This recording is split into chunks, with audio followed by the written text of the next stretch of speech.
नमस्कार, मी Rajratna Jondhale. Top news मराठीच्या 9च्या बातम्यांमध्ये आपलं स्वागत. 24 तास नाही तर फक्त एका तासात आपण देशभरातील दिवसभराच्या महत्त्वाच्या राजकीय, सामाजिक, क्राईम आणि मनोरंजनासह इतर घडामोडींचा वेगवान आढावा घेणार आहोत. बुलेटिनची सुरुवात करूया शॉर्ट न्यूजनं. उद्धव ठाकरेंचं धैर्य, शौर्य, संयम प्रभू श्रीरामांसारखाच शिवसेना ठाकरे गटाचे खासदार संजय राऊत यांचं उद्धव ठाकरेंबाबत मोठं विधान. मराठा आरक्षणाच्या मागणीसाठी मनोज जरांगे पाटील यांच्या आरक्षण यात्रेचा आज 4था दिवस. सरकारसाठी चर्चेची दारं अजूनही खुली. मनोज जरांगे पाटील यांचं सरकारला चर्चा करण्याचं आवाहन. आजपासून मराठा आरक्षणासाठी राज्य मागासवर्ग आयोगाकडून सर्वेक्षण. 23 जानेवारी ते 21 जानेवारीपर्यंत होणार राज्यात सर्वेक्षण. शरद पवार गटाचे आमदार रोहित पवारांची उद्या ईडी चौकशी होणार. शरद पवार गट शक्ती प्रदर्शन करणार तर सुप्रिया सुळे ईडी कार्यालयापर्यंत सोडायला जाणार. राष्ट्रवादी आमदार अपात्रता प्रकरणी विधिमंडळात सुनावणी होणार. शरद पवार गटाच्या जयंत पाटील तर अजित पवार गटाच्या अनिल पाटील यांची उलट तपासणी होणार. आगामी लोकसभा निवडणुकीसाठी भाजपाचं गाव चलो अभियान. गावागावापर्यंत मतदारापर्यंत पोहोचण्यासाठी भाजपाची रणनीती. मराठा आरक्षणासाठी प्रशासन वेगानं काम करत असून मराठा आरक्षणासाठी कायदा करण्याची तयारी पूर्ण. मुख्यमंत्री एकनाथ शिंदे यांची माहिती. शिवसेना पळवणाऱ्यांचा राजकीय वध करणारच. शिवसेना उद्धव बाळासाहेब ठाकरे पक्षाचे प्रमुख उद्धव ठाकरे यांचा शिंदे गटाला इशारा. आमचं सरकार पाडणाऱ्या दिल्लीतील रावणशाही समोर झुकणार नाही. ठाकरे गटाचे खासदार संजय राऊत यांचा केंद्र सरकारला इशारा. काल भगवं वस्त्र घालून एक बहुरूपी नाशिकमध्ये फिरत होता. भाजपाचे आमदार नितेश राणे यांची उद्धव ठाकरेंवर टीका. पिंपरी चिंचवड शहरातील वाल्लेकरवाडी परिसरात मध्यरात्री उशिरा 1 वाजता गोदाम आणि एका कारखान्याला लागलेल्या भीषण आगीत 2 कामगारांचा मृत्यू झाल्याची घटना घडली आहे.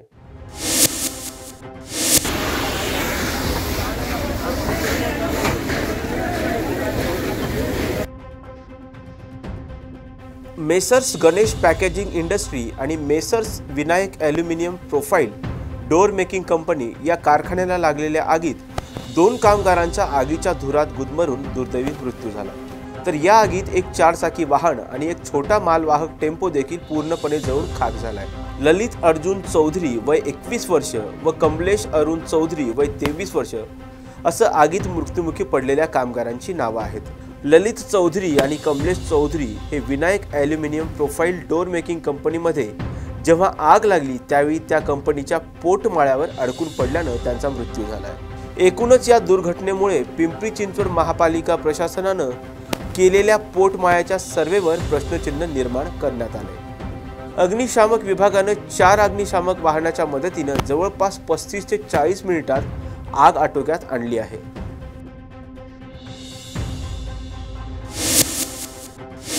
मराठा आरक्षणाच्या मुद्द्यावरून लाखो मराठा बांधवांसह मनोज जरांगे पाटील मुंबईच्या दिशेनं रवाना झालेत.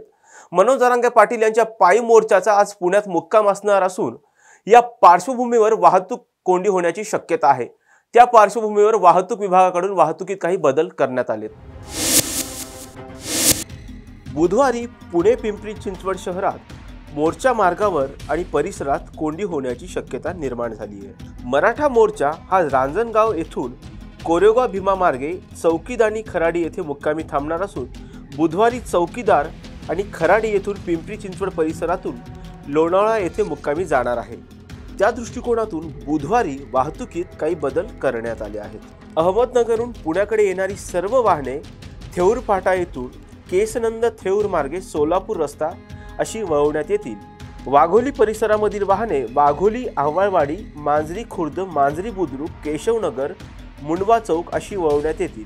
पुण्यातून अहमदनगरकडे जाणाऱ्या सर्व वाहनांना चंद्रमा चौकातून आळंदी रस्ता जंक्शन, विश्रांतवाडी, धानोरी, लोहगाव, वाघोली मार्गे अहमदनगरकडे वळवण्यात येतील अशी माहिती वाहतूक पोलिसांनी दिली आहे.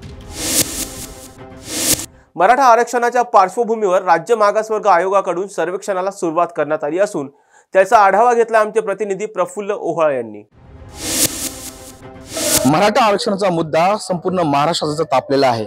मनोज जरांगे पाटील हे मुंबईला त्यांनी कूच केलेले आहे। ते केलेलेच असताना सरकारने या ठिकाणी सर्वेक्षणाचे लोकांना अधिकाऱ्यांना आदेश दिलेले आहेत। या ठिकाणी पाहतोय आपण की या ठिकाणी कशा पद्धतीने सर्वेक्षण या ठिकाणी चालू आहे। जर समोरचा व्यक्ती जर मराठा समाजाचा असेल तर जवळजवळ 150च्या वरती प्रश्न त्याला विचारले जातात आणि त्याप्रमाणे त्याचं या ठिकाणी सर्वेक्षण पूर्ण होते। हे सर्वेक्षण पूर्ण झाल्यानंतर संध्याकाळचं संपूर्ण माहिती ही गव्हर्नमेंटला त्या ऍप्लिकेशनद्वारे पोहोचली जाते। त्याचप्रमाणे हे जे सर्वेक्षण आहे सर्वेक्षण 31 तारखेपर्यंत होणार आहे आणि 31 तारखेपर्यंत किती लोकांचं सर्वेक्षण होतंय हे पाहणं जास्त महत्त्वाचं ठरणार आहे। त्यामुळे जो मनोज जरांगे पाटलांचा जो आंदोलन सध्या चालू आहे त्या आंदोलनाला कदाचित यामुळे सध्या त्याला थांबवण्याचं काम पण होऊ शकतं या सर्वेक्षणाद्वारे, असं सुद्धा चित्र या ठिकाणी दिसतंय। टॉप न्यूज साठी मी प्रफुल्ल कामशेत। आज पुण्यातील FTI मध्ये रिमेंबरिंग बाबरी असा उल्लेख असलेले फ्लेक्स झळकले, त्यामुळे FTI मध्ये काही काळ तणाव निर्माण झाला होता। प्रभू श्रीरामांच्या मूर्तीची प्राणप्रतिष्ठापना नुकतीच रामजन्मभूमी अयोध्येमध्ये पार पडली। संपूर्ण देश या घटनेचं स्वागत करत असताना आज पुण्यातील फिल्म इन्स्टिट्यूट ऑफ इंडिया अर्थात FTII मध्ये एक फ्लेक्स झळकला। Remember Babri date of constitution असं या फ्लेक्सवर लिहिलं होतं। या फ्लेक्समुळे काही काळ परिसरामध्ये तणावाचं वातावरण जे आहे ते निर्माण झाल्याचं पाहायला मिळालं होतं। मोठा गंभीर असं वातावरण जे आहे ते या ठिकाणी तयार झाल्याचं पाहायला मिळालं होतं। पोलिसांनी संबंधित विद्यार्थ्यांना जे आहे ते ताब्यात घेतल्याची माहिती देखील मिळते आणि वेळीच तणावाला शांत करण्यात देखील पोलिसांना यश आल्याचं पाहायला मिळतंय। मात्र हे फलक नेमके कोणी लावले आणि हे फलक लावण्यामागचा उद्देश काय होता हे मात्र अद्याप समजू शकलं नाहीये। व्हिडिओ जर्नलिस्ट पियुष आरोडेकरसह Sanket Deshpande, top news Marathi, Pune. Bulletin मध्ये घेऊयात एक छोटासा break. Come on guys, hurry up. अरे सुन ना, एक ब्रेक ले लेते हैं। Guys I am telling you, तुम लोगों को सही से ट्रैकिंग नहीं आता, but that's okay, you can learn. रोज का ढक्कन देना। आगामी लोकसभा निवडणुकीच्या पार्श्वभूमीवर पुण्यात काँग्रेसची महत्त्वाची बैठक पार पडली। या बैठकीत काँग्रेसचे महाराष्ट्राचे प्रभारी रमेश चन्नीथला आणि काँग्रेसचे प्रदेशाध्यक्ष नाना पटोले काय म्हणालेत पाहूयात। प्रदेश कांग्रेस कमेटी के अध्यक्ष नाना पटोले जी, हमारे महाराष्ट्र के पूर्व मुख्यमंत्री और मेरा दोस्त पृथ्वीराज चौहान जी, कांग्रेस PCC के वर्किंग प्रेसिडेंट नासिम खान जी, ACC सेक्रेटरीज सोनल पटेल जी, आशीष गुहा जी और DCC प्रसन्न शिंदे जी और हमारे एडमिनिस्ट्रेशन की प्रभारी नाना गावंडे जी, पत्रकार बंधु, महाराष्ट्र प्रदेश कांग्रेस कमेटी के प्रभारी होने के नाते हमने सारे कांग्रेस के नेता लोगों के साथ 6 डिवीजन में हमारे कार्यकर्ताओं को मिलने का एक प्रोग्राम PCC एग्जीक्यूटिव में अपनाई। उसके मुताबिक प्लीज सबसे पहले अमरावती डिवीजन का मीटिंग हुआ, उसके बाद नागपुर डिवीजन का मीटिंग गढ़चिरौली में हुए, ये पूना में हमारा तीसरा डिवीजन का मीटिंग होने जा रहे। ये मीटिंग की पर्पस ये है कि हम लोग PCC के द्वारा 2 महीने के पहले जो लोकसभा चुनाव की तैयारी के लिए कुछ मार्गदर्शन दी है, या तैयारी के लिए जो भी मार्गदर्शन दी उसे किसी तरह कैसे इम्प्लीमेंट किया है, क्या उसके कुछ कमी है, डिले है, इन सारे चीज़ों को जांच करने के लिए हमने ये रीजनल लेवल पे मीटिंग की आयोजित की है। इसमें हमारे ब्लॉक कांग्रेस कमेटी के अध्यक्ष से लेकर के सारे जिले के पदाधिकारीगण, प्रमुख कांग्रेस के नेतागण सब शामिल हो रहे हैं। मैं आपको बताना चाहता हूं कि महाराष्ट्र प्रदेश कांग्रेस कमेटी आने वाले चुनाव में के लिए पूरी तैयार है। हम महाविकास आघाड़ी के नेतृत्व में चुनाव लड़ेंगे। महाविकास आघाड़ी के पार्टी सब मिलकर के चुनाव लड़ने का तय की है और दिल्ली में पहली हमारा मीटिंग श्री मुकुल वासनिक जी के नेतृत्व में जो कमेटी बनाया हुआ है वो कमेटी के साथ हमारा मुलाकात हुई। हमने ये निर्णय लिया कि आम सहमति हुआ है कि महाराष्ट्र में पार्लियामेंट के चुनाव में सारे पार्टी महाविकास आघाड़ी के सारे राजनीतिक दल मिलजुल के काम चुनाव लड़ने की तय की है। सीटों के बंटवारे में आम सहमति हुआ है, लेकिन इसके एक दो बार और चर्चा करने की जरूरत है। वो चर्चा करने के बाद इमीडिएटली हमारा शीघ्र से हमारा लिस्ट आपके सामने पेश करेंगे। इस देश की आज की राजनीतिक परिस्थिति को देख करके मुझे ऐसा है कि हमारे प्रधानमंत्री हमारे देश को रिलीजन के नाम पे बंटवारा करना चाहते हैं। हमारे देश हमारा कॉन्स्टिट्यूशन सर्वधर्म के लिए है। सेकुलरिज्म को लेकर के हमने हमारा संविधान बनाए, सेकुलरिज्म को आगे रख के हम लोग काम किए हैं। इस देश की महान परंपरा को तोड़ने के काम प्रधानमंत्री कर रहे हैं। हम मंदिर में किसी को जाने के लिए हम लोग कभी निंदा नहीं करते हैं। मस्जिद में जा सकते हैं, मंदिर में जा सकते हैं,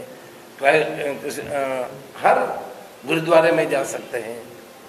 हर आदमी को अपने विश्वास के मुताबिक जा सकते हैं। लेकिन देश की प्रधानमंत्री रिलीजन को हमारे इतना दुरुपयोग कर रहे हैं, ये आज लोगों को मालूम हुआ है। राम को सब मानते हैं। भगवान राम के बारे में किसी को बताने की जरूरत नहीं है। भारतवर्ष में सारे लोग उसको भगवान राम को मानते हैं। लेकिन अपना राजनीतिक लाभ उठाने के लिए, राजनीतिक लाभ के लिए राम मंदिर का दुरुपयोग हो रहे हैं। इसके ऊपर सबको वेदना है, दुख है, दर्द है। राम किसी व्यक्ति का नहीं है, सबका है। राम मंदिर में जाना सबका हक बनते हैं, मंदिरों में जाना सबको हक बनते हैं। लेकिन कल से राहुल गांधी जी को जो मंदिर में जाने में पाबंदी लिया है, बाधा डाला है, क्या है? हमारा परंपरा है। उसको पहले निमंत्रण दिया था, इसलिए राहुल गांधी ने मंदिर गए, लेकिन उसको रोका गया। क्या इस देश की परंपरा यही है? इस देश में ऐसा एक घटना घटी, उसके हम लोगों को दुख है। हमको नहीं, केवल हमको नहीं, देश के सारे नागरिकों को दुख है। तो ये सब अपने राजनीतिक लाभ उठाने के लिए बीजेपी कर रहे हैं। कल आप प्रधानमंत्री के भाषण सुनिए, तो आने वाले चुनाव के लिए उन्होंने भाषण दिया है। क्या इस अवसर पे, उसी अवसर पे ऐसी भाषण देना ठीक है या नहीं? इस देश के नागरिक सोचना चाहिए।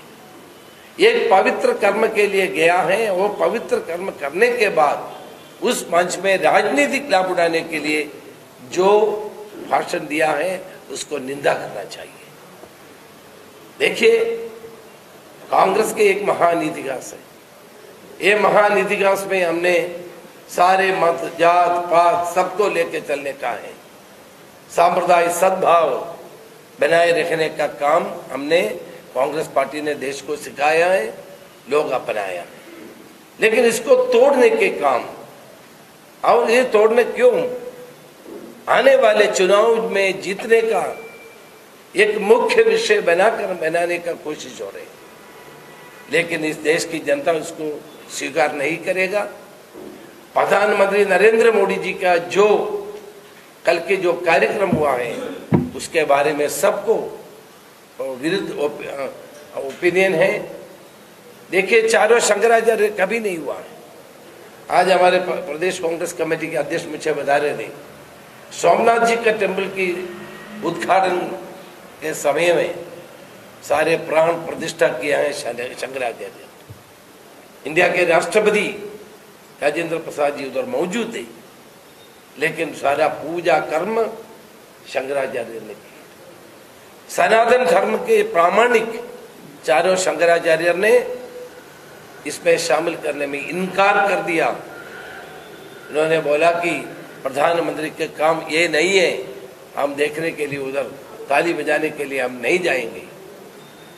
तो इससे सबको मालूम हो जाते हैं कि ये काम केवल राजनीति के वजह से उन्होंने की है, भक्ति के वजह से नहीं है, श्रद्धा के वजह से नहीं है, ये केवल राजनीतिक लाभ उठाने के लिए की है। इसके बारे में लोगों को समझना का, लोग आज भारतवर्ष के लोग समझ रहे हैं। और राहुल गांधी को मंदिर जाने में जो बाधा डाला है उसको हम निंदा करते हैं, वो बिल्कुल ठीक नहीं है। भारत में कभी भी ऐसा एक इश्यू कभी नहीं हुआ है। बीजेपी ने और राहुल जी का जो न्याय यात्रा को हमला करने के लिए बीजेपी के कार्यकर्ताओं को आगे ला रहे हैं। असम के देश के उन्होंने पूरा 4000 किलोमीटर पैदल चले।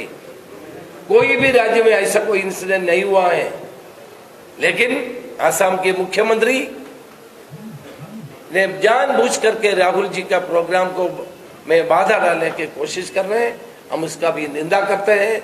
आज देश भर में हमारे कार्यकर्ता इसके खिलाफ जो घटना हुआ है उसको निंदा करते हुए हमारा प्रदर्शन जारी कर रहे हैं। प्रश्न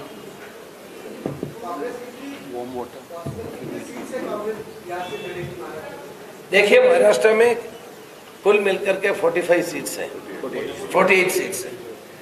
वो उसमें हमारे पहली बार एक बात हुआ है, लेकिन एक बार और बढ़ना पड़ेगा। इस हफ्ते अगले हफ्ते में इसका पूरा निर्णय करने के लिए हम कोशिश कर रहे हैं। सीटों को बंटवारे में नंबर्स के ऊपर आपको एक हफ्ते के अंदर पता चले। स्टेट में महाविकास आघाड़ी में बार-बार जो इधर पार्टी की तरफ से बोला जाता है कि महाविकास आघाड़ी में सब कुछ बिगड़ा हुआ है सीट बंटवारों को लेकर। अभी क्या स्टेट से शरद पवार जी से आपकी बात हुई है? उद्धव ठाकरे जी से आपसे कोई लेकर बात कर चुके हैं सर सीट बंटवारे? कौन बोल रहे हैं? कोई नहीं बोला। पूरे देश में सबको मालूम है कि महाराष्ट्र के महाआघाड़ी नगा विकास आघाड़ी का से चर्चा हुआ। चर्चा के बाद हम सारे लोग दिल्ली में एक साथ पत्रकारों से मिले। हमने सारे लोग एक शब्द में बोला है कि हमारा आम सहमति हुआ है और आने वाले दिनों में इसका सीट के बारे में आपका सूची हम पसंद करेंगे। कोई तकलीफ नहीं है, हम एक साथ हैं। प्रकाश आंबेडकर जी के पार्टी हैं, उनसे शरद पवार जी और उद्धव ठाकरे जी बात कर रहे हैं। आपकी सहमति है कि उनको लेने के लिए या बिल्कुल हमारे कांग्रेस पार्टी का सहमति है। हमसे उन्होंने बात करने के बाद उनसे बात किया है, हमारा पूरा सहमति है, सबको लेके चलने की समय है।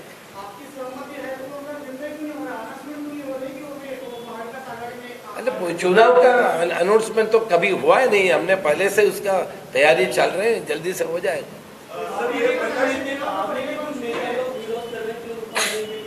कौन?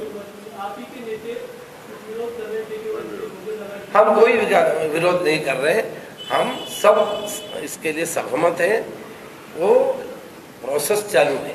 सर, ये भी कहा जा रहा है कि प्रकाश आंबेडकर जी को राहुल गांधी से मिलना चाहिए, तो इसके बारे में कुछ आप कहेंगे कि उनको मिलना तो ये देखिए, तय होगा महाविकास आघाड़ी में उनका आना?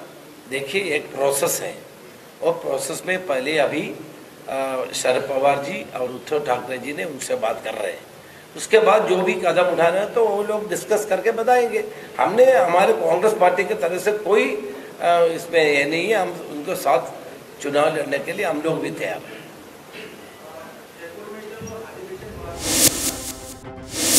आज शिवसेना उद्धव बाळासाहेब ठाकरे पक्षाचं राज्यव्यापी अधिवेशन नाशिकमध्ये पार पडलं।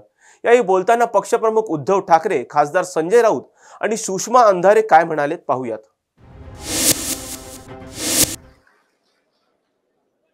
शिवसेना नसती तर हे प्रदर्शन सुभाष देसाई साहेबांनी बाजूला लावलंय ते आपण पाहिलं असेल। शिवसेनेचे वाघ नसते तर, शिवसेना नसती तर अयोध्येत काल प्रभू श्रीरामाची प्राणप्रतिष्ठाच होऊ शकली नसती।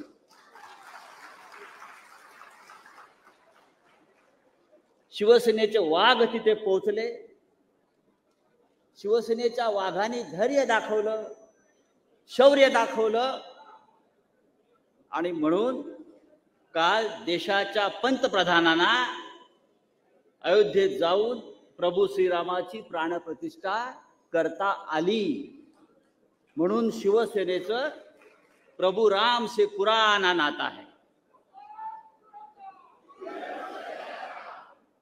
लोक म्हणतात शिवसेनेचा संबंध काय रामाशी। समर्थ रामदासाने सांगितलेलं आहे, ते शिवसेनेच्या बाबतीतच सांगितलेलं आहे। आम्ही काय कुणाचे खातो तो श्रीराम आम्हाला देतो, तो राम आम्हाला देतो। आणि आमचा राम बाळासाहेब ठाकरे असेल, आमचा राम काळा राम असेल, आमचा राम अयोध्येचा राम असेल।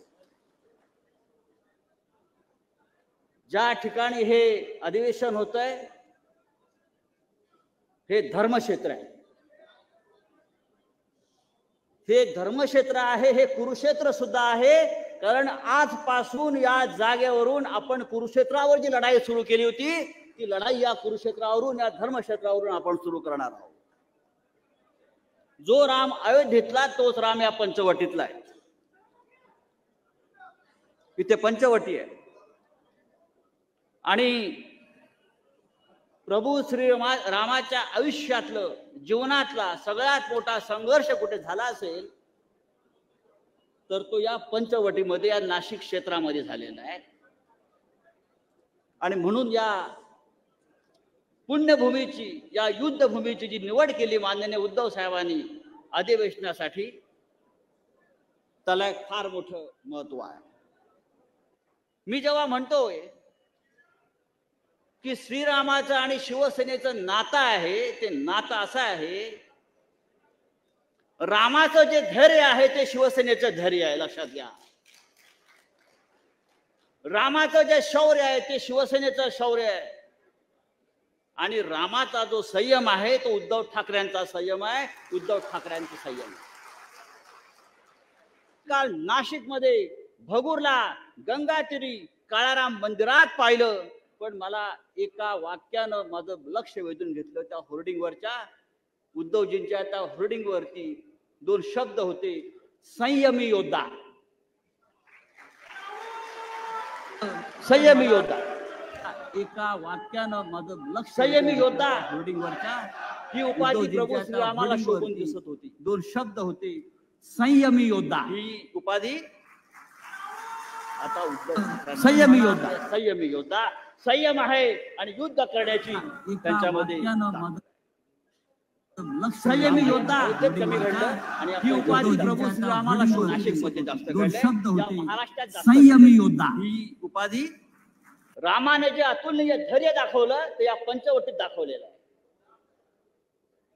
शूर्पणखेचं नाक जे कापलं ते या पंचवटीत कापलं गेलेलं आहे।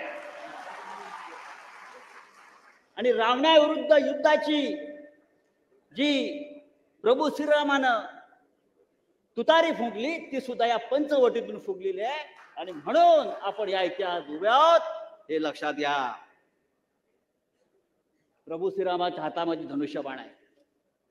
मला आता असं वाटायला लागलं उद्धवजी, हळूहळू प्रभू श्रीरामाच्या दुसऱ्या हातामध्ये मशाल येईल।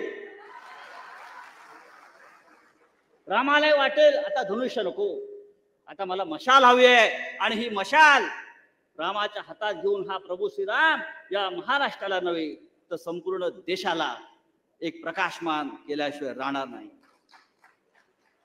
श्रीरामावरती कोणाचा अधिकार नाही.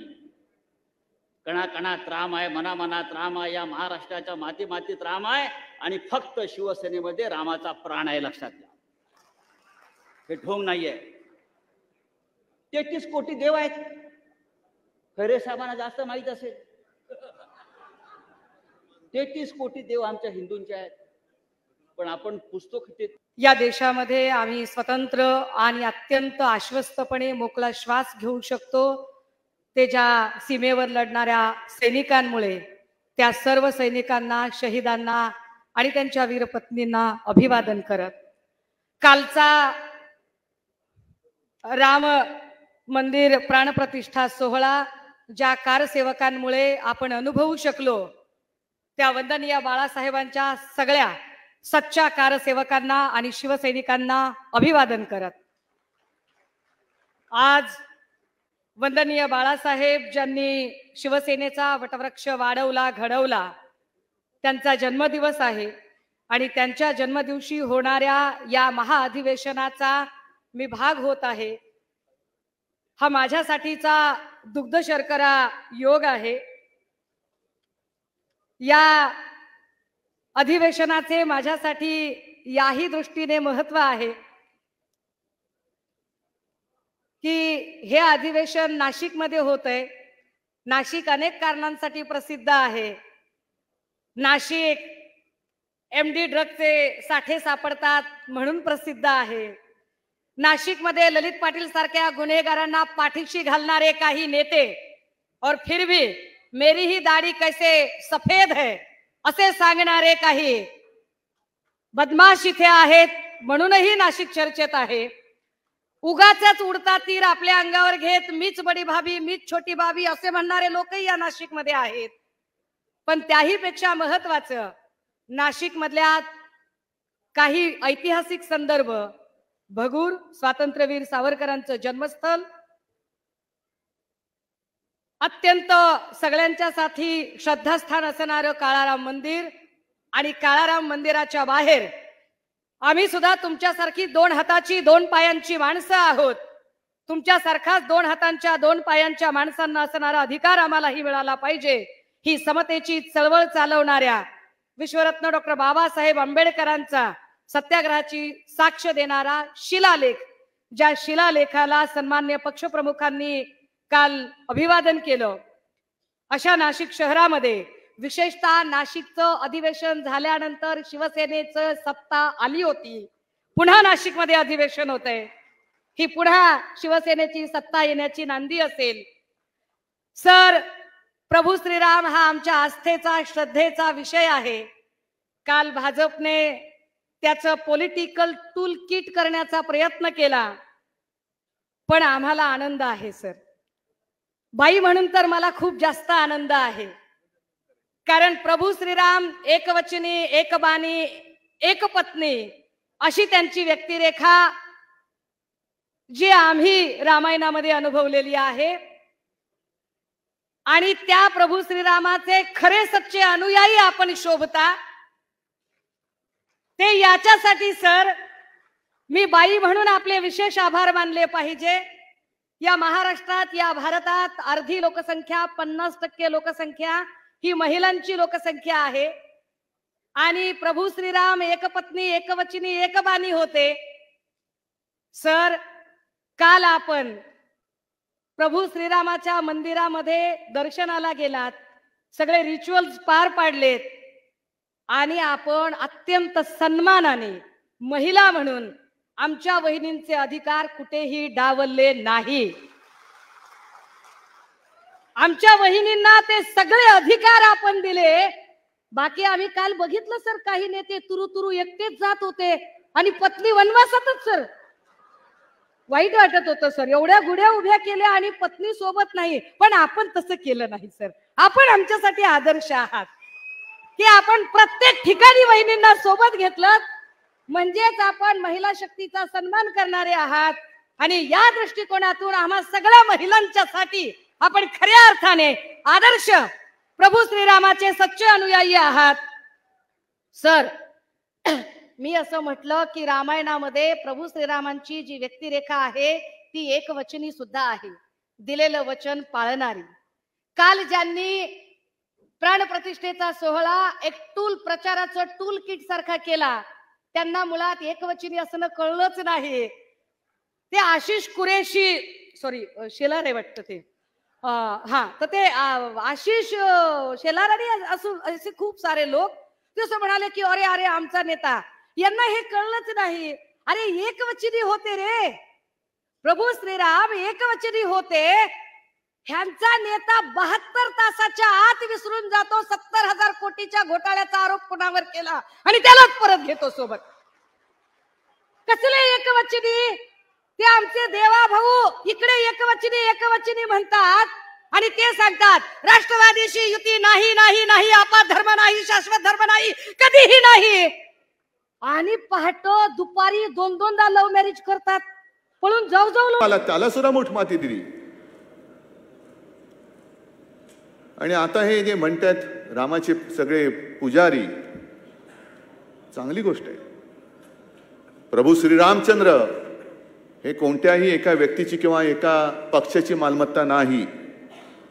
आणि जर तशी तुम्ही करत असाल तर आम्हाला सुद्धा भाजप मुक्त प्रभू श्रीराम करावा लागेल. भाजप मुक्त श्रीराम म्हणजे नुसतं जय श्रीराम नाही, भाजप मुक्त जय श्रीराम. काय चाललंय हे आज? म्हणजे ज्यांनी तुम्हाला तिथपर्यंत पोहोचवलं शिवसैनिक तुमच्या सोबत होते. बाकी मी त्या सगळ्या इतिहासात जात नाहीये. ते प्रदर्शन बघा काय काय, त्याच्यात स्वतः सुभाष देसाई सुद्धा होते. आणि आज आपल्या संध्याकाळच्या सभेमध्ये तेव्हा जे काही कारसेवक गेले होते त्यातले काही आजपर्यंतच्या सगळ्या वर्षांमध्ये आपल्यात ते नाही आहेत, आपल्यातलं निघून गेले. पण जे आहेत आणि इकडे येऊ शकले ते सुद्धा आज संध्याकाळी येणार आहेत. महेश्वरे कोणी घ्यायचं? बरं घेतलं तर घ्या, माझं काहीच म्हणणं नाहीये. पण निदान प्रभू श्रीरामचंद्राचा एक तरी गुण तुमच्यामध्ये आहे हे तरी आम्हाला कळू द्या. एक तरी गुण. प्रभू रामचंद्र हे सत्यवचनी होते, एकवचनी होते. मग तुम्ही ज्या शिवसेनेने तुम्हाला त्या गादीपर्यंत पोहोचवलं त्या शिवसेनेला वचन मोडणारे तुम्ही राम भक्त कसे काय होऊ शकता? तुम्ही कसे काय होऊ शकता? आणि संजय, तुम्ही जे सांगितलं की प्रभू रामचंद्रांनी काय काय केलं, का केलं, वालीचा वध का केला, आणि आपल्याला सुद्धा वालीचा वध का करावा लागेल? कारण त्यांनी आपली शिवसेना पळवलेली आहे. ज्यांनी माझ्या भगव्याशी प्रतारणा केली आणि आपल्या स्वतःची आपल्या हक्काची शिवसेना जो पळवणारे कोणी असतील, वाली असतील, आणखीन कोणी असतील, आणि त्यांचा कोणीही वाली असेल तरी त्याचा आम्ही राजकारणात वध केल्याशिवाय राहणार नाही. हा खरा निर्धार करा. हा खरा निर्धार करा. कारण आता सगळं राममय झालेलं आहे. पण जनतेचे प्रश्न तसेच आहेत. झालं, कालचा इव्हेंट झाला, राम की बात हो गई, अभी काम की बात करो. अभी काम की बात करो. चलो हो जाने दो चर्चा.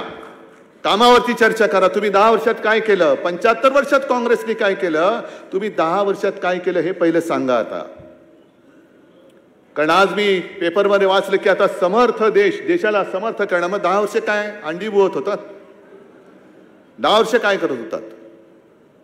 म्हणजे पहिल्या 5 वर्षामध्ये पंतप्रधान जगभर फिरत होते पण अयोध्येला गेलेले नव्हते. आता सुद्धा लक्षद्वीपला गेले, मणिपूरला गेले. बाकीचे विषय मी आज संध्याकाळी सांगणार आहे, ते बोलणारच आहे. मणिपूरला पण नाहीच गेले. मणिपूरला तर नाहीच गेले. मणिपूरला गेले नाहीत म्हणून मी म्हटलं ना बाकीचे विषय मी संध्याकाळी बोलणार आहे. पण हे आता जे विषय अरविंद सावंत यांनी मांडले, कामगार सगळा बेकार होतोय, म्हणजे सगळे नुसतं राम राम राम राम करायचं, राम राम करायचा देश जगाला. अंबादास जे बोलले, अंबादास तुम्ही म्हणालात की गेल्या वर्षभरात किंवा काही महिन्यात अमरावती जिल्ह्यात जवळपास 1100 शेतकऱ्यांनी आत्महत्या केल्यात. अमरावती जिल्ह्यात काय पीक विमा मिळाला, नुकसान भरपाई मिळाली, कोण देणार? नोकऱ्या मिळाल्या, 2 कोटी नोकऱ्या कुठे आहेत? मग हे जे काय असं सगळ्यांना भारावून टाकलं जातंय की कोणाला तरी पकडतात आणि यांच्यामुळे मला हक्काचं घर मिळालं, साफ झूट आहे, अजिबात नाहीये. म्हणजे सगळी चॅनल्स मी त्यांना दोष देत नाही, कारण दबाव एवढा आहे की ते जे म्हणतील तेच दाखवावं लागतं. मराठा आरक्षणाच्या मागणीसाठी मनोज जरांगे पाटील हे मराठा बांधवांसह मुंबईला जाण्यासाठी निघाले आहेत. मुंबईला पोहोचण्यासाठी अवघे काही तास शिल्लक असताना यावर राज्य सरकार काय भूमिका घेणार यावरचा टॉप न्यूज मराठीचा हा स्पेशल रिपोर्ट. नमस्कार, मी संकेत देशपांडे. टॉप न्यूज मराठीचा चर्चेतला मुद्दा या खास लाईव्ह कार्यक्रमामध्ये आपलं स्वागत. 20 जानेवारी 2024 पासून मनोज जरांगे पाटील अंतरवाली सराटीतून मुंबईच्या दिशेने निघालेले आहेत. मराठा आरक्षणाचा विषय जोपर्यंत मार्गी लागत नाही तोपर्यंत मुंबई सोडणार नाही असा निर्धारच जणू जरांगे पाटील यांनी केल्याचं पाहायला मिळत आहे.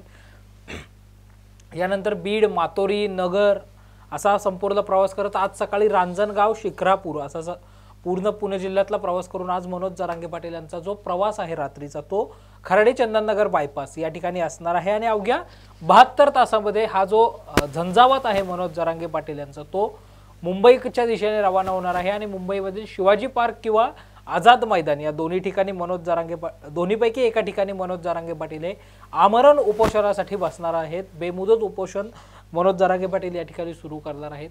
आणि या सगळ्या पार्श्वभूमीवर सरकारची भूमिका काय राहणार याकडे सर्वांचं लक्ष लागलेलं आहे. याच विषयावर चर्चा करण्यासाठी माझ्यासोबत आहे माझा सहकारी राजरत्न जोंधळे. राजरत्न, जरांगे पाटलांनी ज्याप्रमाणे सांगितलं होतं की 20 जानेवारीपर्यंत जर आरक्षण मिळालं नाही तर आम्ही मुंबईच्या दिशेने आगेकूच करून जे सरकारला परवडणारं नसेल. आत्तापर्यंत जर आपण पाहिलं तर साधारणतः 60 ते 70 हजार मराठा बांधव जे आहेत ते मनोज जरांगे पाटील यांच्या आंदोलनामध्ये सहभागी झाल्याचं पाहायला मिळते. जसं जसं जरांगे पाटील एक एक भाग, एक एक जिल्हा पुढे पुढे सर करतायत तसं तसं ती गर्दी अधिकच वाढताना आपल्याला पाहायला मिळते. साधारणतः 1.5 ते 2 करोड मराठा बांधव जे आहेत ते मुंबईमध्ये येतील असा विश्वास जरांगे पाटील यांनी व्यक्त केलेला आहे. या पार्श्वभूमीवर आज सर्वेक्षणाला देखील सुरुवात झाली आहे. नेमका आज दिवसभरात काय घडलं? संकेत, आपण बघितलं की ज्या प्रकारे आपण मनोज जरांगे पाटील यांनी 20 तारखेपासून अंतरवाली सराटीमधून मुंबईला जाण्याचा निश्चय केला. मुंबईला ते निघालेले आहेत. 20 तारखेला ते अंतरवाली सराटीतून निघालेले आहेत मुंबईला आणि जवळपास 6 दिवसानंतर ते 26 तारखेला जे आहे ते मुंबईमध्ये येणार आहेत. त्यांच्या आंदोलनामध्ये हजारो मराठा बांधव सहभागी झालेले आहेत संकेत. आणि त्यांची मागणी आहे की मराठा समाजाला कुणबी जातीतून आरक्षण मिळावं या मागणीसाठी मनोज जरांगे पाटील हे निघालेले आहेत. आणि आज ते पुण्यामध्ये दाखल झालेले आहेत संकेत. आणि ज्या प्रकारे आज आपण बघतोय की राज्यामध्ये ज्यावेळी 29 ऑगस्ट रोजी मराठा आरक्षणाच्या मागणीसाठी मनोज जरांगे पाटील हे अंतरवाली सराटीमध्ये आंदोलनासाठी बसले होते आणि 1 सप्टेंबरला पोलिसांकडून मराठा आंदोलनकर्त्यांवरती जो आहे तो लाठीचार्ज करण्यात आला. आणि त्यानंतर कुठेतरी अंतरवाली सराटीमध्ये मनोज जरांगे पाटील यांचं सुरू असलेले आंदोलन हे संपूर्ण महाराष्ट्राला परिचित झालं. आणि मनोज जरांगे पाटील यांची मुख्य मागणी होती की ज्या मराठवाड्यामधल्या ज्या कुणबी नोंदी आहेत, कारण संकेत तुला माहिती असेल तर निजामकालीन दस्तावेजामध्ये मराठा समाजाच्या ह्या कुणबी नोंदी आहेत आणि त्या आधारावरती मराठा समाजाला कुणबी जातीचं प्रमाणपत्र देऊन त्यांचा मराठवाड्यातला जो मराठा समाज आहे त्यांचा ओबीसी प्रवर्गामध्ये समावेश करण्यात यावा आणि त्यांना आरक्षण देण्यात यावं अशा मागणीसाठी मनोज जरांगे पाटील हे उपोषणाला बसले होते. आणि ज्या प्रकारे त्यांच्यावरती लाठीचार्ज पोलिसांकडून करण्यात आला आणि त्यानंतर प्रत्येक विरोधी पक्षाने असतील, त्यामध्ये शरद पवार असतील, राज ठाकरे असतील, उद्धव ठाकरे असतील, प्रकाश आंबेडकर असतील आणि सर्वांनीच मनोज जरांगे पाटील यांची प्रत्यक्ष अंतरवाली सराटीमध्ये भेट घेऊन मराठा आरक्षणाला पाठिंबा जाहीर केला. आणि त्यानंतर राज्य सरकारला या आंदोलनाची दखल घ्यावी लागली आणि राज्य सरकारने मराठवाड्यातल्या कुणबी नोंदी तपासण्यासाठी निवृत्त न्यायमूर्ती संदीप शिंदे यांच्या अध्यक्षतेखाली समिती नेमली. आणि त्या समितीने जो आहे मराठवाड्यातल्या कुणबी नोंदी तपासल्या आणि राज्य सरकारपुढे प्राथमिक अहवाल सादर केला. राज्य सरकारने प्राथमिक अहवाल स्वीकारला. त्यानंतर मनोज जरांगे पाटील दुसऱ्या टप्प्यामध्ये परत एकदा उपोषणाला बसले संकेत. आणि हे उपोषण हे अधिकच तीव्र होतं, कारण ज्या प्रकारे मनोज जरांगे पाटील यांनी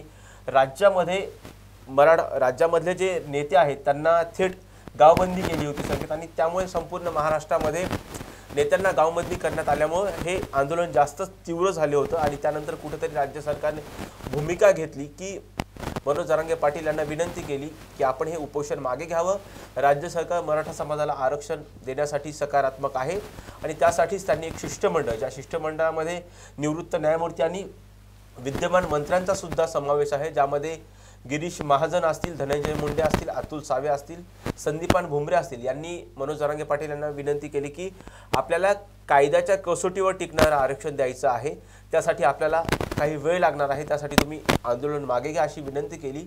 आणि त्यानंतर मनोज जरांगे पाटील यांनी आंदोलन मागे घेतलं संकेत, परंतु जी डेडलाईन ठरवण्यात आली होती संकेत, ती डेडलाईन पार पडलेली आहे। कारण ज्या प्रकारे आपल्याला माहिती आहे की 20 डिसेंबरची डेडलाईन ठरवण्यात आली होती, 20 डिसेंबर की 24 डिसेंबर यावरून वाद झाला होता, त्यावरती मनोज जरांगे पाटील यांनी 2 आठवडे वाढून सरकारला इशारा दिला होता की आम्ही 20 तारखेपासून मुंबईमध्ये 26 तारखेपासून आम्ही मुंबईमध्ये येणार आहोत आणि मुंबईमध्ये आम्ही मराठा आरक्षणासाठी उपोषण करण्यात आहोत। त्याची सुरुवात जी आहे ती 20 तारखेपासून अंतरली सराटीमधून मनोज जरांगे पाटील मुंबईच्या दिशेने निघाले आहेत आणि याच अनुषंगाने राज्य सरकार हे सकारात्मक झाल्याचं पाहायला मिळते। कारण ज्या प्रकारे आज आपण बघितलं की राज्य सरकारने राज्य मागासवर्ग आयोगाला सर्वेक्षणाचे आदेश दिलेले आहेत। राज्य मागासवर्ग आयोगाकडून आज सर्वेक्षणाला सुरुवात करण्यात आलेली आहे संकेत। 23 जानेवारीपासून ते 31 जानेवारीपर्यंत सर्वेक्षणाला सुरुवात करण्यात आलेली आहे आणि जवळपास 36 जिल्हे, 27 महानगरपालिका आणि 7 कॅन्टोन्मेंट यामध्ये सर्वेक्षण होणार असून जवळपास 1.25 लाख शासकीय कर्मचारी या सर्वेक्षणामध्ये सहभागी होणार आहेत आणि जवळपास लवकरात लवकर हे सर्वेक्षण पूर्ण करून हे राज्य मागासवर्ग आयोग जे आहे ते राज्य सरकारला अहवाल सादर करणार आहे। आणि ज्या प्रकारे मुख्यमंत्री एकनाथ शिंदे यांनी प्रसारमाध्यमांपुढे सांगितलं की लवकरात लवकर आम्ही ज्यावेळी आम्हाला अहवाल प्राप्त होईल त्या आधारावरती आम्ही फेब्रुवारी महिन्यामध्ये विशेष अधिवेशन बोलून मराठा आरक्षणासाठी एक विशेष कायदा करण्यात आहोत। तर दुसऱ्या बाजूला संकेत 24 जानेवारीपासून क्युरेटिव्ह पिटिशनवर सुप्रीम कोर्टामध्ये सुनावणी पार पडणार आहे संकेत। आणि या सर्वच बाबींवरती आता राज्य सरकार आणखी काय भूमिका घेतं, मनोज जरांगे पाटील यांनी आजच सांगितलेलं आहे की सरकारसाठी माझ्याकडे चर्चेची दारं खुली आहे, सरकारने आमच्याशी चर्चा करावी आणि लवकरात लवकर तोडगा काढावा। कारण एकदा जर का मराठा समाज मुंबईमध्ये आल्याच्या नंतर ते सरकारला परवडणारं नाही। सरकारने कोणताही दगाफटका करू नये आंदोलनासंदर्भात, मराठा आरक्षणासंदर्भात राज्य सरकारने तात्काळ तोडगा काढावा अशी मागणी सुद्धा मनोज जरांगे पाटील हे राज्य सरकारकडे करताना दिसते संकेत। एका बाजूला जरांगे पाटील मुंबईच्या दिशेने आगेकूच करतायत, दुसऱ्या बाजूला सरकारनं मराठा आंदोलकांच्या दबावाखाली येऊ नये असं बबनराव तायवाड यांनी विधान केलेलं आहे।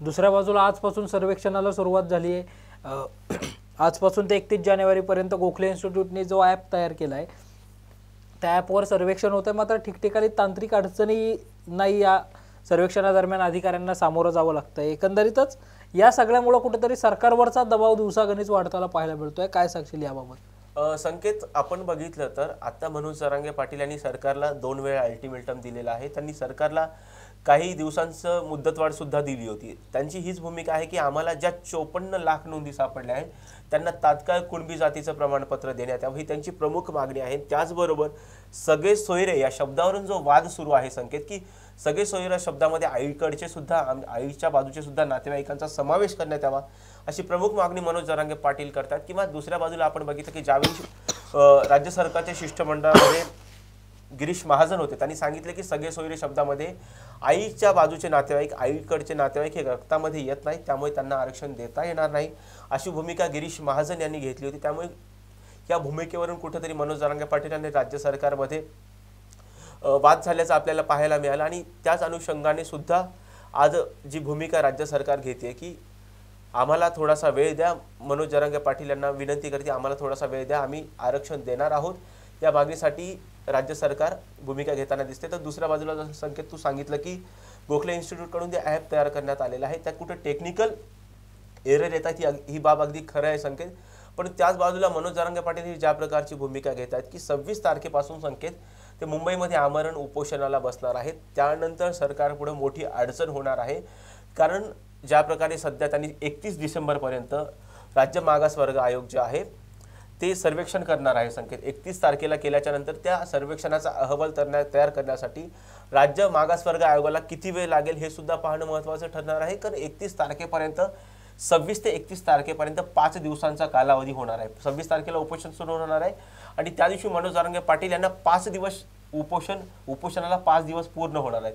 त्यामुळे राज्य सरकारपुढे खूप मोठा पेच निर्माण होणार आहे। त्या दृष्टिकोनातून राज्य सरकार मनोज जरांगे पाटील यांना आधीच विनंती करताना दिसतंय की तुम्ही आधीच आम्हाला काही वेळ द्या, त्या दृष्टिकोनातून आम्ही प्रयत्न करतोय। दुसऱ्या बाजूला 24 तारखेला क्युरेटिव्ह पिटिशनवर काय सुनावणी होती हे सुद्धा पाहणं महत्त्वाचं ठरणार आहे संकेत। कारण मनोज जरांगे पाटील म्हणतात की आम्ही काहीही करून ओबीसीमधून 50% आरक्षण घेणार आहोत, तर दुसऱ्या बाजूला ओबीसी समाज सुद्धा आक्रमक होताना दिसतोय। ज्या प्रकारे छगन भुजबळ असतील,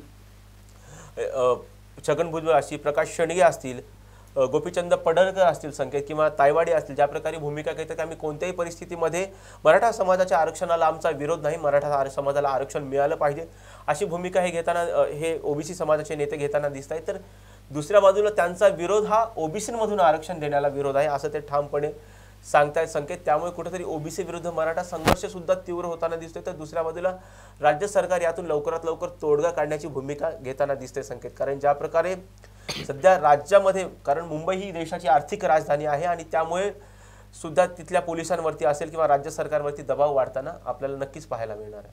एकंदरीत राजारत्न जर आपण पाहिलं तर जरांगे पाटील एका बाजूला मुंबईत येत आहेत, ओबीसी मोर्चा दिवसागणिक आक्रमक होताना पाहायला मिळतोय। सर्वेक्षणामध्ये आकडेवारी जी आहे, म्हणजे आजच पहिल्या दिवशी तांत्रिक अडचणींना जो आहे तो सर्वेक्षण करणाऱ्या अधिकाऱ्यांना सामना करावा लागला। दुसऱ्या बाजूला उद्या क्युरेटिव्ह पिटिशनवर सुनावणी देखील होणार आहे। यातून तोडगा काय निघू शकतो किंवा यावरचा उपाय काय संकेत? उद्या 24 तारखेला जे क्युरेटिव्ह पिटिशनवरती सुनावणी चालू आहे, त्या सुनावणीनंतर सुप्रीम कोर्ट काय भूमिका घेतं किंवा त्यातनं काय आपल्याला पॅरामीटर मिळतात हे सुद्धा पाहणं महत्त्वाचं ठरणार आहे संकेत। कारण त्या क्युरेटिव्ह पिटिशनच्या सुनावणीवरती सुद्धा राज्य सरकारचं लक्ष नक्कीच असणार आहे संकेत, आणि त्या दृष्टिकोनातून राज्य सरकार काही पावलं उचलताना आपल्याला पाहायला मिळेल संकेत। दुसऱ्या बाजूला जेव्हा राज्य सरकारला अहवाल प्राप्त होईल, अहवाल प्राप्त झाल्याच्या नंतर राज्य सरकार मराठा आरक्षणासंदर्भात फेब्रुवारीमध्ये होणाऱ्या विशेष अधिवेशनामध्ये कायदा करण्याची दाट शक्यता आहे संकेत। त्या आधारावरती राज्य सरकारकडे अहवाल प्राप्त होणं हे गरजेचं आहे। त्या दृष्टिकोनातून राज्य सरकार मनोज जरांगे पाटील यांना विनंती करू शकते की आपण हे आंदोलन मागे घ्यावं, आम्हाला कायद्याच्या कसोटीवर टिकणारं आरक्षण द्यायचं आहे, अशीच विनंती करण्याशिवाय राज्य सरकारकडे दुसरा पर्याय नाही संकेत, असं मला वाटतं। त्यामुळे एकंदरीतच जर आपण पाहिलं तर उद्याची क्युरेटिव्ह पिटिशन असेल, जरांगे पाटलांचा संपूर्ण हा आंदोलन असेल, याबाबतचे सगळे अपडेट जे आहेत ते आम्ही वेळोवेळी तुमच्यापर्यंत घेऊन येणारच आहोत। तोपर्यंत पाहत रहा टॉप न्यूज मराठी, आपला महाराष्ट्र आपली बातमी। आणि हो, आता top news Marathi channel Jio टीव्हीच्या OTT प्लॅटफॉर्मवर, तेही 24 तास। मराठा समाजाला आरक्षण देण्यासाठी राज्य सरकार लवकरच कायदा करणार असल्याची माहिती मुख्यमंत्री एकनाथ शिंदे यांनी प्रसार माध्यमांशी बोलताना दिली आहे। 23 जानेवारी हा बाळासाहेबांच्या जन्म दिवशी आज जयंती आहे। महाराष्ट्रामध्ये सगळीकडेच विविध उपक्रम कार्यक्रमांचं आयोजन शिवसैनिक करतात आणि बाळासाहेबांचा वाढदिवस लोक वेगवेगळ्या उपक्रमाने साजरा करतात। हीच परंपरा आजही कायम आहे। आज संपूर्ण मुंबईमध्ये प्रत्येक मतदारसंघामध्ये 11,000 दिव्यांचं प्रज्वलन होईल आणि अनेक समाजाच्या उपयोगी, समाजाभिमुख अशा उपक्रमांचं देखील आयोजन आज संपूर्ण महाराष्ट्रामध्ये विविध भागांमध्ये कार्यकर्त्यांनी केले। खरं म्हणजे मी आदरणीय शिवसेना प्रमुख बाळासाहेबांना विनम्र अभिवादन करतो आणि त्यांच्या विचारांचं सरकार, त्यांना अभिप्रेत असलेलं सरकार, त्यांना अपेक्षित असलेलं काम सरकारच्या माध्यमातून आम्ही करण्याचा प्रयत्न करतोय। त्यांचा आदर्श डोळ्यासमोर ठेवून सर्वसामान्य माणसाला न्याय मिळाला पाहिजे, सर्व घटकांना न्याय मिळाला पाहिजे, ज्यामध्ये शेतकरी, कष्टकरी, कामगार, महिला भगिनी, आपले तरुण, युवा, ज्येष्ठ सगळ्यांनाच शासनाच्या माध्यमातून न्याय देण्याचं काम आम्ही करतोय। या राज्याचा सर्वांगीण विकास कसा होईल, कारण बाळासाहेब विकासाला प्राधान्य देणारे होते। विकास, सर्वांगीण विकास होण्याच्या दृष्टीने अनेक प्रकल्प आपण मार्गी लावतोय। आज बाळासाहेबांच्या नावाचा आपण हिंदू हृदय सम्राट बाळासाहेब ठाकरे समृद्धी मार्ग आपण सुरू केला. बाळासाहेब ठाकरे आपला दवाखाना आपण सुरू केला. बाळासाहेब नेहमी आरोग्याला शिक्षणाला प्राधान्य द्यायचे. त्यांच्या नावाच्या अनेक योजना आपण सुरू केल्या, या सर्वसामान्य माणसाला न्याय देणाऱ्या. शासन आपल्या दारीसारखा अतिशय लोकाभिमुख असा कार्यक्रम आपण सुरू केला. थेट लोकांना सरकारचे निर्णय, सरकारने दिलेले लाभ त्यांच्या दारी जाऊन त्यांना देण्याचं काम देखील आपण केलं. त्यामध्ये 2,20,00,000 लोकांना लाभ झाला. महिला भगिनींसाठी, शेतकऱ्यांसाठी, कष्टकऱ्यांसाठी असे अनेक निर्णय राज्य सरकारने घेतले जे बाळासाहेबांना अपेक्षित होते. आणि कालच आपण पाहिलं की एक स्वप्नपूर्ती जी आहे, अयोध्येमध्ये राम मंदिर व्हावं, हे देखील बाळासाहेबांचं स्वप्न होतं. तमाम करोडो राम भक्तांचं स्वप्न होतं की अयोध्येमध्ये राम मंदिर व्हावं. ते राम मंदिर देखील झालं. त्याचं लोकार्पण देखील आदरणीय मोदी साहेबांच्या शुभ हस्ते झालं. आणि खऱ्या अर्थाने एक स्वप्नपूर्ती काल आपण पाहिली. संपूर्ण मुंबईत नाही, संपूर्ण राज्यात नाही तर देशभरामध्ये रामनामाचा जयघोष होता. जय श्रीरामचा आवाज सगळीकडे दुमदुमत होता. आणि मी म्हणेन की त्यांच्या जयंतीच्या आदल्या दिवशी राम मंदिराचं निर्माण, त्याचं लोकार्पण ही देखील एक बाळासाहेबांना सच्ची आणि खरी श्रद्धांजली या ठिकाणी ठरलेली आहे. आणि म्हणून ज्यांनी हे राम मंदिर उभं केलं, 500 वर्षाचा वनवास संपवला, त्या देशाचे प्रधानमंत्री नरेंद्र मोदी साहेबांना देखील या महाराष्ट्रातल्या करोडो जनतेच्या वतीने मनापासून धन्यवाद देतो. मी त्यांचं अभिनंदन करतो. कारण स्वप्नवत वाटणारं राम मंदिर प्रत्यक्षात आल्यानंतर, प्रत्यक्षात रामलल्लाचं दर्शन त्या ठिकाणी मिळाल्यानंतर लोकांच्या भावना आपण पाहिलेल्या आहेत. सगळीकडे एक जल्लोष होता, जोश होता, दिवाळी होती. आणि म्हणून बाळासाहेबांची स्वप्न पूर्ती देखील काल झाली असं मी म्हणेन. साहेब, आज उद्धव ठाकरे यांनी सांगितलं शिवसेना ही माझीच आहे आणि शिवसेना पळवणाऱ्यांचा मी वध करणार आहे असं त्यांनी म्हटलेलं. उद्धव ठाकरे यांनी नाशिक त्यांना रामाने सद्बुद्धी द्यावी एवढंच मी म्हणेन.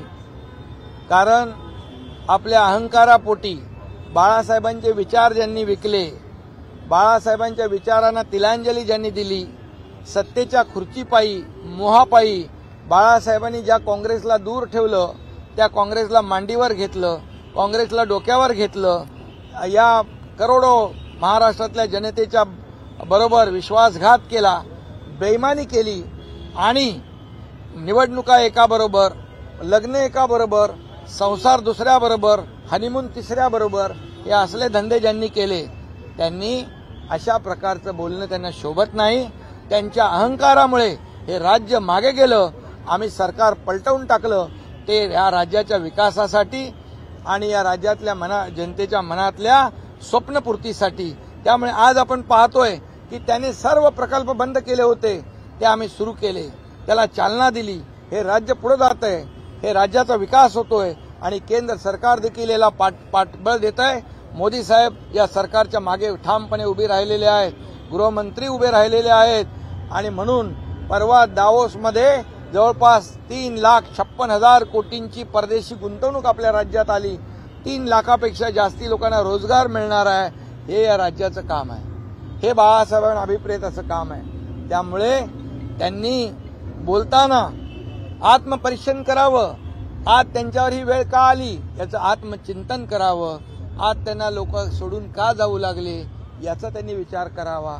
एका खुर्चीसाठी, एका सत्तेच्या खुर्चीसाठी मोहापायी त्यांनी पूर्णपणे वैचारिक, म्हणजे त्याला म्हणतो व्यभिचार त्यांनी केला. विचार सोडले आणि त्याचं काय फळ मिळालं हे आपल्याला माहीत आहे. आणि आम्ही शिवसेना म्हणून बाळासाहेबांना अभिप्रेत असलेलं काम करतोय. बाळासाहेबांची भूमिका आम्ही पुढे नेतोय, हिंदुत्वाची भूमिका आम्ही पुढे नेतोय. सावरकरांचा अपमान सहन करणाऱ्यांनी, सावरकरांचा अपमान करणाऱ्यांच्या मांडीला मांडी लावून बसणाऱ्यांनी आम्हाला शिकवण्याची आवश्यकता नाही. आणि निवडणूक आयोगाने शिवसेना कुणाची आहे, धनुष्यबाण कुणाचा आहे, हा निर्णय दिलेला आहे. त्यामुळे मी याच्यावर अधिक भाष्य करू इच्छित नाही.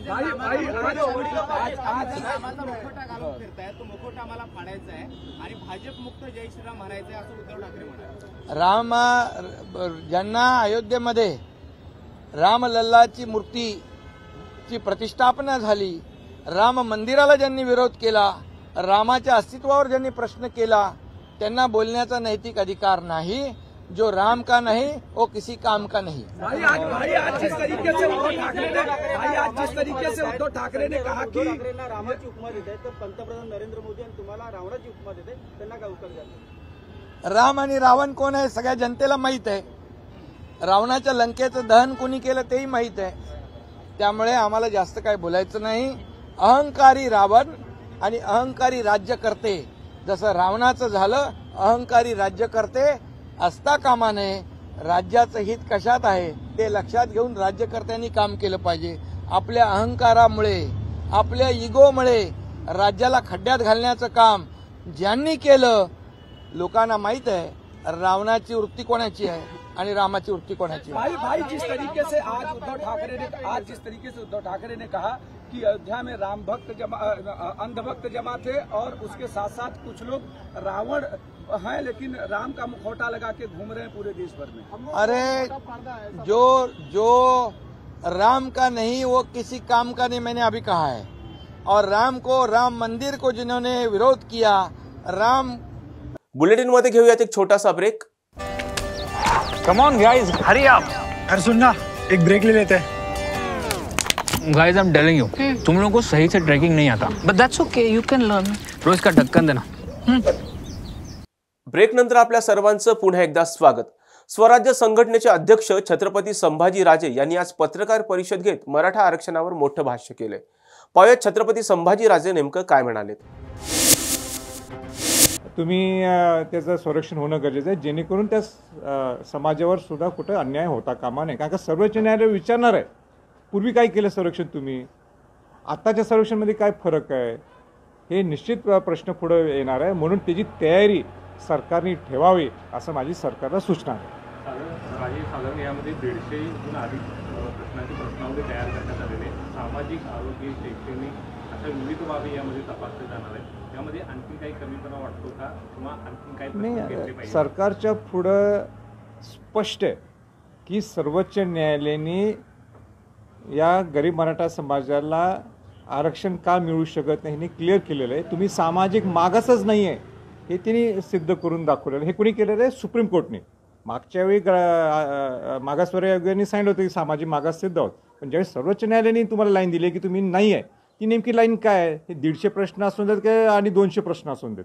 साधा माझा सरकारला सूचना ही राहील आहे की ज्या त्रुटी आहेत, म्हणजे उदाहरण ते अनेक हजार पाण्याचं पानं हे ट्रान्सलेट झाले नव्हते, किंबहुना अनेक आहेत त्याच्यात मी आता खोल जात नाही, त्याच गोष्टी मी सगळ्या बोलतो. सरकारने एवढंच करायला पाहिजे आहे की ज्या सर्वोच्च न्यायालयाने काढलेल्या त्रुटी आहेत, भोसले समितीने केलेल्या शिफारसी आहेत परत की ज्या गायकवाड अहवालामध्ये त्रुटी राहिल्या होत्या काही कारण असतो, त्याच्यात तुम्ही अभ्यास करा आणि फुल प्रूफ हे सर्वेक्षण करा. कारण काय शॉर्टकट नाही याच्यात.